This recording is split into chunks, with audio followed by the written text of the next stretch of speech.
Tapi tawaran Krok itu ditolak dan Krok berkata bahwa restoran yang sepi itu akan tetaplah sepi bila tak mempercepat produksinya. Krok pun keluar dengan membawa mesin itu ke mobilnya. Krok lalu memesan makanan sambil menunggu di mobilnya. Dan Krok pun kesal karena lama banget nih guys makanannya. Karena pesenannya itu udah 20 menit nggak jadi-jadi.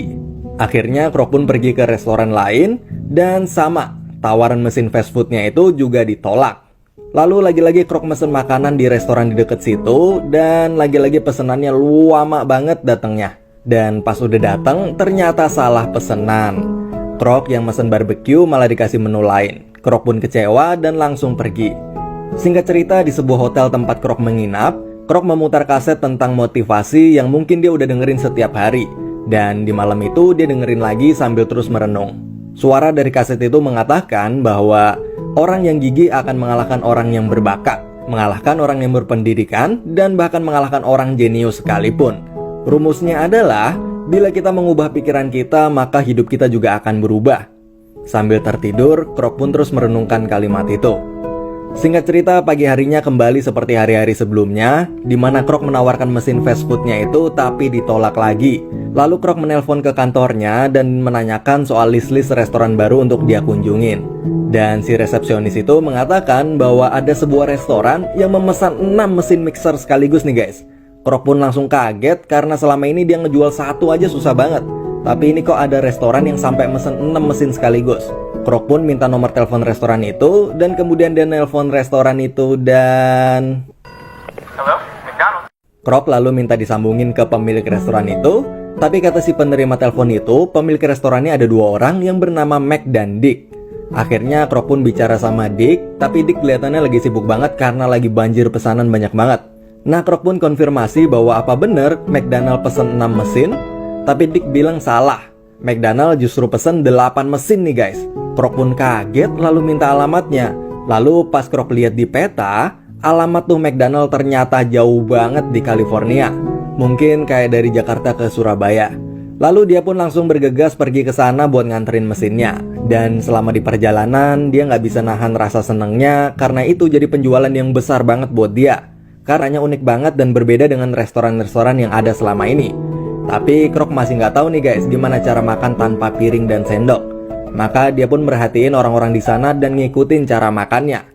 Gak lama datanglah seorang tukang sapu yang lagi bersih-bersih sampah di halaman depan restoran itu. Dan nyapa Krok dan nanya gimana rasa burgernya. Krok pun bilang bahwa itu adalah burger terenak yang selama ini pernah dia makan. Tapi pas dipantengin, ternyata tukang sapu itu adalah pemilik dari McDonald itu nih guys, yang bernama Mac. Kalau tadi yang nerima telepon adalah Dick, ini saudaranya yaitu si Mac. Jadi ada 2 orang ya guys. Nah lalu mereka pun kenalan dan si Mac ini ngajak si Krok buat keliling ke dalam restorannya. Krok pun keliling ke restoran itu dan ngelihat seluruh kondisi di dalam restoran itu.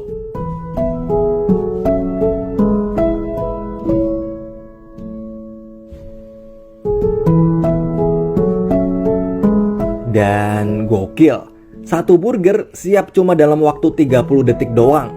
Si Mac bilang bahwa konsep utama dari restoran itu adalah kecepatan. Singkat cerita si Krok pun kagum dan ngajak mereka berdua buat makan malam bertiga. Akhirnya mereka pun dinner bareng. Dan Dick dan Mac itu nyeritain kisah mereka saat ngebangun McDonald dari awal. Awalnya McD itu sama kayak restoran umum lainnya yang menunya banyak banget nih guys. Tapi lalu Mac dan Dick sadar bahwa yang laku sebenarnya cuma ada 3 menu doang nih guys, yaitu burger, kentang goreng, dan milkshake. Maka mereka berdua mutusin buat ngilangin semua menu lainnya dan cuma fokus ngejual 3 menu itu aja. Tapi nggak cukup sampai di situ, Mac dan Dick pengen ngebuat suatu terobosan yang belum pernah ada sebelumnya di dunia ini, yaitu speed atau kecepatan. Akhirnya pas restoran lagi rame-ramenya, mereka malah nutup tuh restoran selama berbulan-bulan cuman buat ngerubah cara operasional dapurnya doang. Mereka pun berlatih di sebuah lapangan tenis yang digambar mirip sama lokasi dapurnya. Dan yap, terciptalah sistem pertama di dunia, yaitu sistem fast food. Kalau restoran lain akad. Dan yap, singkat cerita jadilah sistem fast food McDonald yang seperti sekarang kita rasain ini. So that's our story. Malamnya Krok nggak bisa tidur dan ngerasa bahwa ide mereka itu bagus banget dan Krok kepikiran sesuatu nih guys. Paginya Krok nungguin mereka berdua dan pas mereka baru datang, maka Krok pun nyampein idenya itu. Dan idenya itu adalah Franchise, franchise, franchise, franchise, franchise. Tapi Dick bilang bahwa mereka udah pernah nyoba tapi gagal. Karena kendala di franchise itu adalah standarisasinya nggak bisa kekontrol. Ada 5 franchise sebelumnya, dan 5-5-nya itu jorok, kotor, dan bahkan ngejual menu lain selain 3 menu andalan dari McD itu. Yang akhirnya justru malah ngerusak nama McD itu, dan mereka pun akhirnya nutup franchise-nya itu.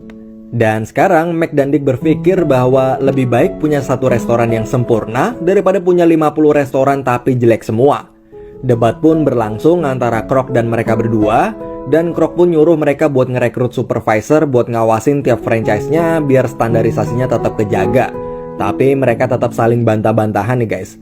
Yang saya seneng dari si Mac sama Dick ini, walaupun mereka berdua sukses dan si Kroc bukan siapa-siapa, tapi mereka masih tetap open mind nih guys, dan mau nerima ide-ide baru dari orang lain. Kroc pun lalu pulang dan nemuin istrinya, dan di sini terjadi perdebatan. Bisa dibilang keuangan Kroc saat itu udah cukup buat pensiun, dan istrinya nyuruh pensiun, dan udah waktunya buat nikmatin hasil jeripayahnya selama ini. Tapi Kroc nggak mau dan masih punya ambisi. Istrinya pun bilang bahwa When's enough gonna be enough for you? Probably never.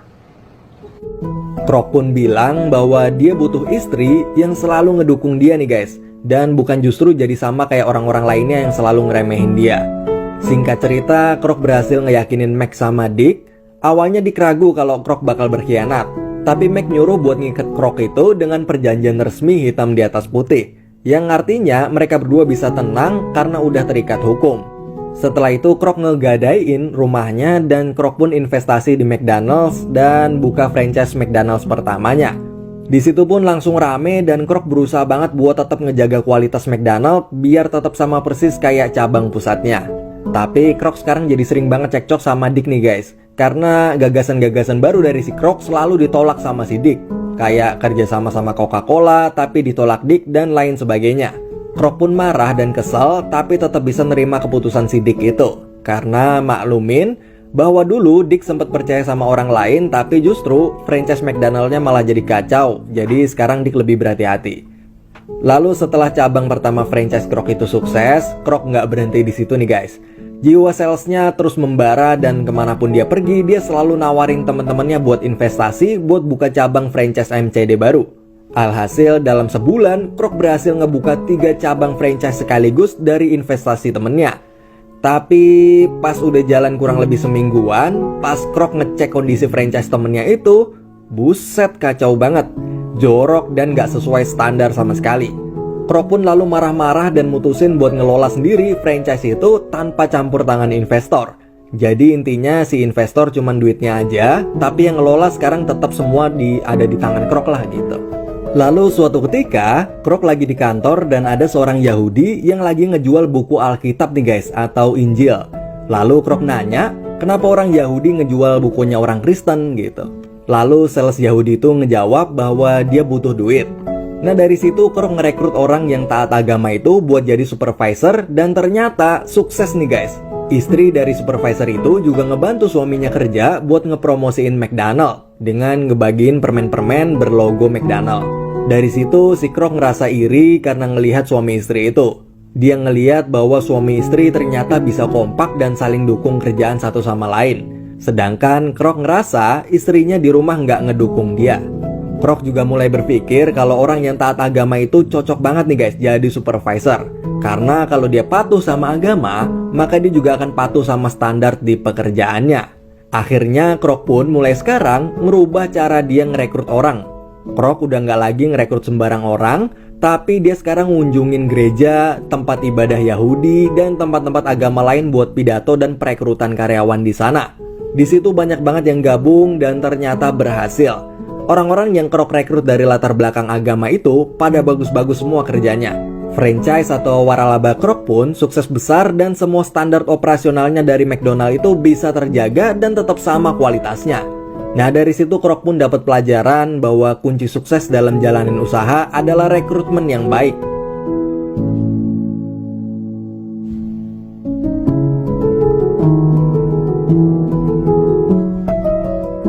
Dan yap, Sampailah di saat Krok lagi nawarin bisnis franchise-nya itu pada seorang pemilik restoran juga.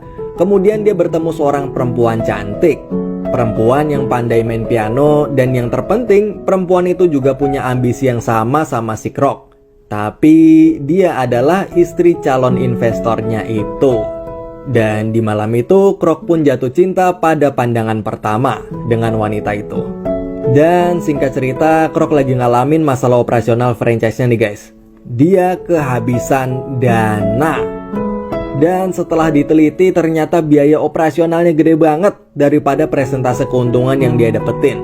Akhirnya Krok pun nelpon si Dick dan minta negosiasi ulang buat naikin keuntungannya si Krok itu dari cuma 1,4% jadi 4%. Tapi ditolak sama Dick. Karena Mac dan Dick sendiri aja cuma dapat 0,5%, sedangkan si Krok itu 1,4%. Mac dan Dick ngerasa bahwa Krok udah dapat gede banget, yaitu udah dapetin 3 kali lipatnya lah dari yang Mac dan Dick dapetin. Krok pun mulai frustasi karena pinjamannya di bank udah nunggak 3 bulan gak bayar nih guys.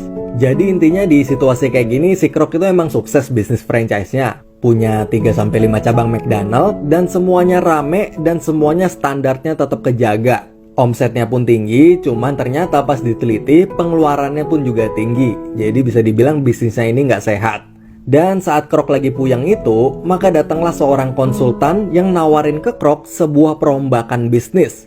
Konsultan itu lalu ngejelasin bahwa McDonald's bukanlah bisnis restoran, tapi bisnis properti nih guys. Jadi nantinya orang yang mau buka franchise McDonald's bakal bayar uang sewa tanah dan bangunan awalnya ke si Krok. Maka dengan begitu, Krok pun bakal dapat uang seger di muka, dan tiap tahun pun Krok bakalan dapat terus duit sewa tanah dan bangunannya juga.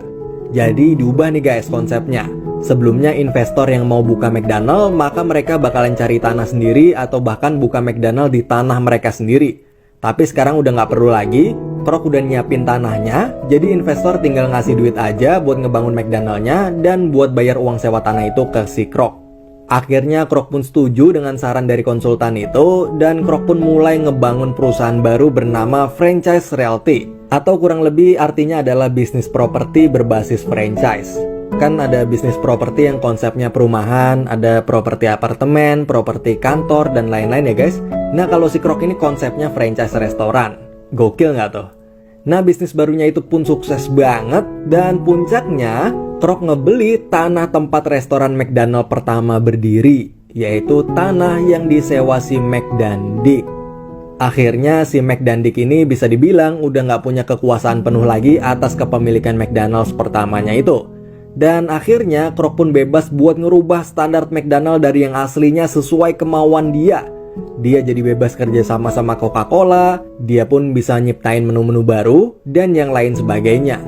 Dan akhirnya karena biaya kos atau pengeluaran dari chiller atau ruangan pendingin untuk nyimpen susu sapi asli kosnya terlalu tinggi, maka Krok pun berubah dari susu sapi asli yang sehat jadi susu bubuk.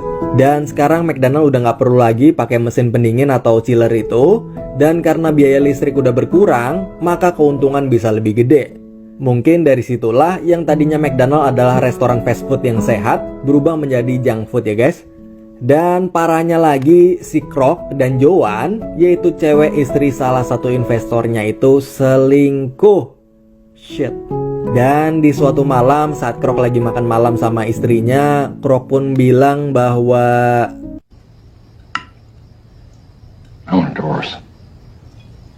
akhirnya Krok pun bercerai dengan istrinya, dan sebagai kompensasinya dia memberikan rumah, mobil, dan semua hartanya kecuali bisnisnya.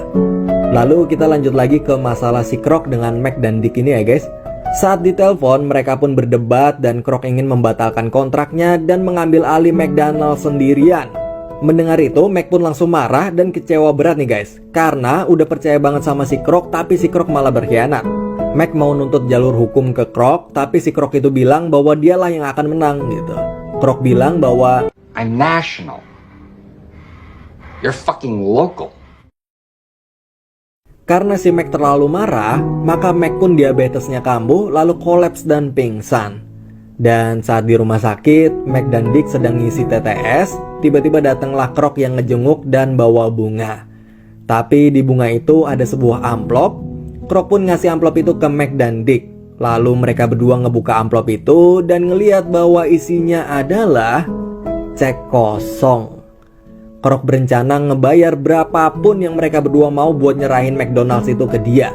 Dan Krok pun lalu pergi. Singkat cerita, Mac dan Dick akhirnya setuju buat nyerahin McDonald's karena ngerasa udah nggak mungkin lagi bisa menang lawan Krok. Karena perusahaannya si Krok itu udah kayak raksasa, sedangkan Mac dan Dick cuma restoran yang lokasinya ada di kampung. Mac dan Dick itu akhirnya nyerah dan nyerahin McDonald yang udah mereka rintis dari awal itu dengan syarat biaya 2,7 juta US dollar dan bakalan dapat 1% dari keuntungan McDonald seumur hidup. Dan setelah semua setuju dan tanda tangan, lalu Krok dan Dick ketemu di toilet nih guys. Dan saat itu mereka berdua ngobrol dan lalu Krok ngejelasin bahwa kekuatan sebenarnya McDonald itu bukanlah dari sistem ataupun hal lainnya nih guys. Jadi bukan sistem speed sistemnya, bukan apa rasa dari menunya juga bukan, tapi kekuatannya itu ada di namanya. Yap, nama McDonald sangatlah kuat. Dari awal bisa aja Krok mengcopy sistem fast foodnya McDonald dan buka restoran sendiri. Tapi dia mikir bahwa nggak akan ada orang yang mau makan di restoran yang bernama Krok. Tapi restoran bernama McDonald itu punya aura yang benar-benar kuat, lain daripada yang lain. Nggak perlu nama burger ini burger itu, tapi cukup dengan nama McDonald aja, maka semua orang bakalan tahu bahwa itu adalah tanda kejayaan Amerika. Si Dick pun lalu berkata bahwa dulu di hari saat pertama kali Mac dan Dick ngajak Krok masuk ke McDonald buat keliling ke dalam, itu adalah hari penyesalan mereka berdua. Mereka nggak nyangka bahwa Krok bakal nyuri McDonald dari tangan mereka sendiri. Dan di akhir film diperlihatkan bahwa Krok dan Joan sudah menikah dan hidup bersama. Dan Mac dan Dick bersaudara kini diusir dari nama McDonald's yang mereka bangun sendiri. It'll be alright. Based on true story atau berdasarkan kisah nyata dari pendiri McDonald's atau McDonald, ya itulah. Nah, kita semua tahu bahwa saat ini MCD atau McD ini sudah mendunia banget ya guys, dan hampir ada di setiap perempatan jalan raya di seluruh dunia. Kita kepleset aja tiba-tiba udah nyampe McD. Nah, di awal sebelum saya nonton, saya kira bahwa kisahnya bakalan inspiratif banget dan mengharukan nih guys. Tapi ternyata